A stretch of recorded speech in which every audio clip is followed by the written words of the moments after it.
Hey everybody, welcome back to the deep dive.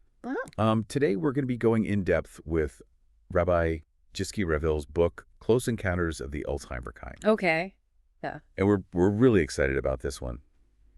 Uh, this is a book that I think is going to be particularly interesting to folks out there who have family members or are caretakers for people with Alzheimer's. Yeah. And, there's a lot of material out there on Alzheimer's, Mm-hmm. but this one takes a really unique perspective. It does. And it's not just about like, coping mechanisms or Right. or like Yeah. the nuts and bolts of Yeah. The the practicalities. practicalities. It really is about reframing the whole Yeah. It reframes the Yeah. experience. experience and Yes. the encounter. Yeah. I think one thing that's so powerful about it is that it comes from such a personal place. Yeah. Rabbi Ravel's own father battled early onset Alzheimer's. Great. And the book is really woven from these intimate moments, what he Yeah. calls close encounters, Right. that expose both the raw challenges of the disease and some really unexpected insights. Yeah. I love that title, Close Encounters, Yeah. because it really kind of brings it home that this is not, It's not abstract. yeah, it's not abstract. Yeah. Like It's up close and personal. you're really there in the trenches with this. Yeah. And he doesn't shy away from that. No, he doesn't. And, one of the stories that really got to me at the beginning of the book is the one about his brother struggling to take their father out in public. Yeah.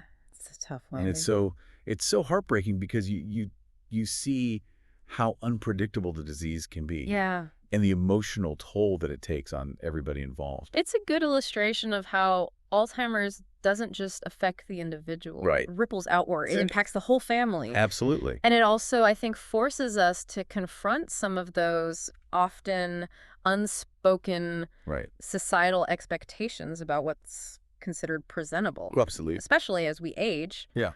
And this encounter, I think, pushes us to look beyond those Yeah. superficial judgments and recognize the inherent worth of every individual, Absolutely. regardless of their condition.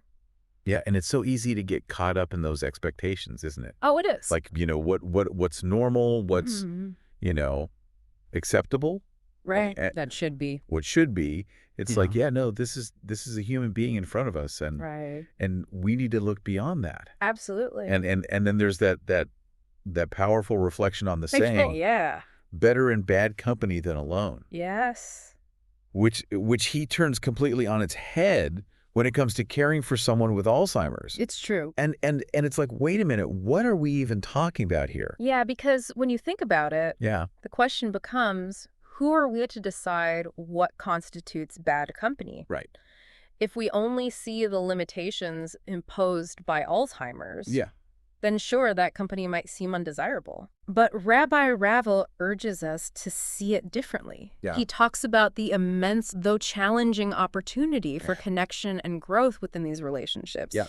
He even writes, "Thank you for having given of your important life so that I could keep some of mine." Whoa.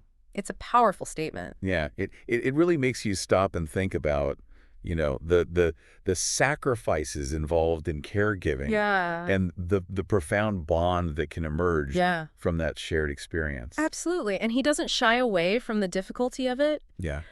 but he highlights the potential for a different kind of fulfillment. Right. This deep understanding of what it means to care for another human being Right. without reservation Yeah. is something that most people never get to experience. Yeah. And then there's this scene where he's watching a movie with his father. Oh, yes. And, there's a tense moment, a bus full of kids goes off a bridge or something. Uh-huh.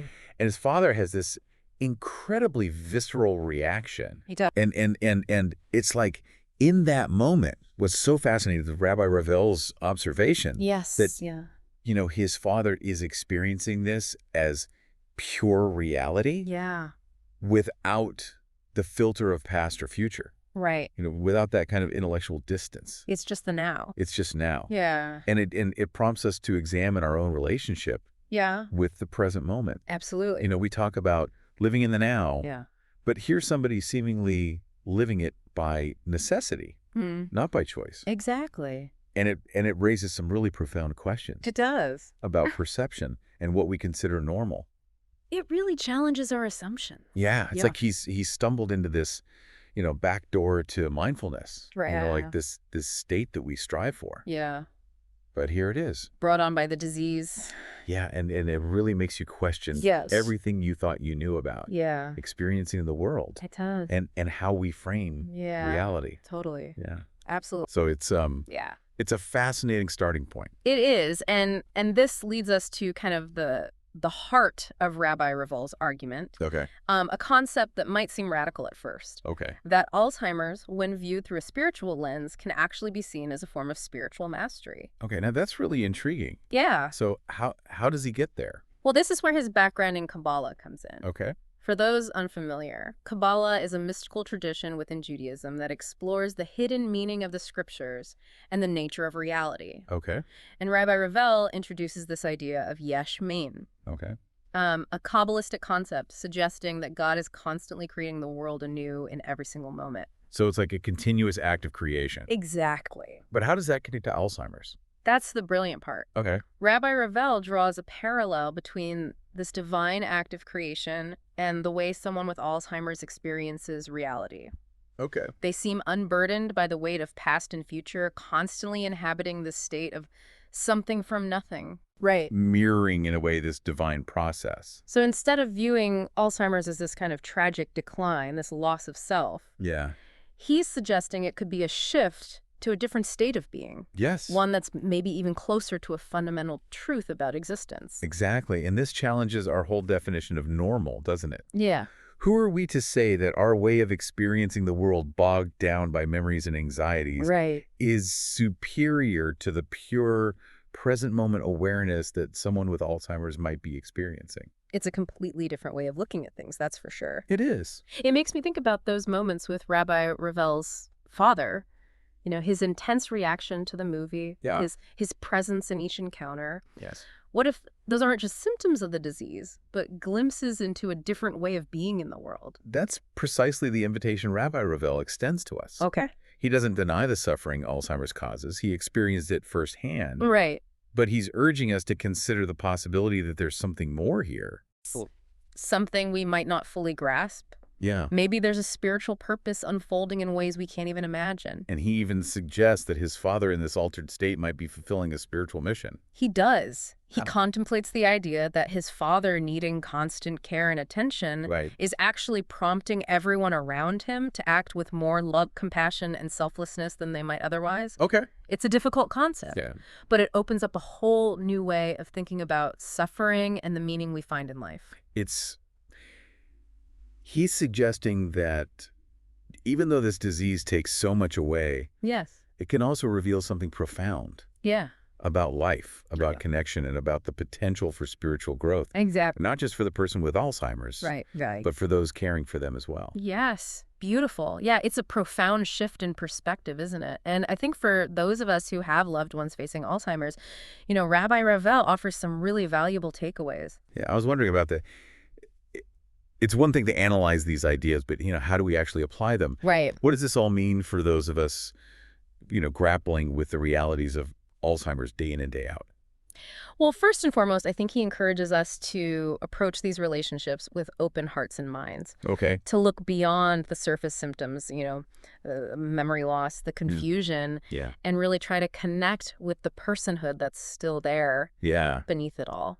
So much of the focus is on what's been lost. Right. It's easy to forget that there's still a person Exactly. in there. Yeah, absolutely. And he emphasizes the importance of those close encounters, Yes. those small moments of genuine connection, Right. however fleeting they may be. I remember he talked about the power of music, Yeah. familiar objects, even a gentle touch to evoke a spark of recognition, Yes. a moment of joy. It's those little things Yeah. that can make a big difference. And he reminds us that even if our loved ones don't remember us in the conventional sense, our presence still has meaning.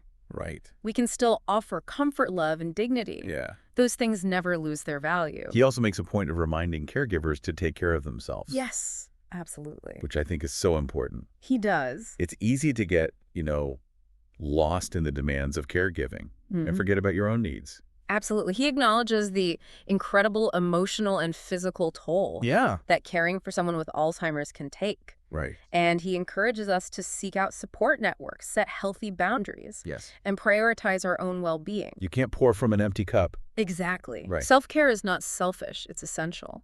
And maybe the most important takeaway is this invitation to look for those unexpected gifts, Yes. those hidden opportunities for growth Beautiful. within this incredibly challenging experience. I love that. You know, it's not about pretending it's easy Right. or ignoring the difficulties, Of course not. but about finding a different kind of meaning. Exactly. He challenges us to find meaning in the midst of suffering, Yeah. to see the potential for transformation that can exist even in the darkest of times. Right. And that's what I think makes his perspective so powerful. Yeah. He's not offering easy answers or miracle cures. No. You know, he's inviting us into a deeper conversation, A more nuanced a understanding. more nuanced understanding of what it means to be human, Yes. to love and to find meaning even in the face of loss. Beautifully said. So it sounds like this book is more than just a guide for caregivers. It is. It's really a journey into the heart of what it means to be human, I think so. to love and be loved, even when things get messy and complicated. I agree. And he leaves us with this question that really makes you think. Okay. If those with Alzheimer's are living in this perpetual state of something from nothing, what can we learn from their experience? Right. How can we cultivate that same sense of present moment awareness, that unburdened openness to the mystery of existence in our own lives? That's a powerful question, one that I think we can all benefit from pondering. Yeah. For anyone listening who's touched by Alzheimer's in any way, I highly recommend Rabbi Ravel's book, Close Encounters of the Alzheimer Kind. It's a profoundly moving and insightful exploration of this challenging disease, and it might just change the way you see the world and those you love. And remember, even amidst the most difficult challenges, there's always something to learn, always a way to connect more deeply with those around us, and always a reason to hold on to hope.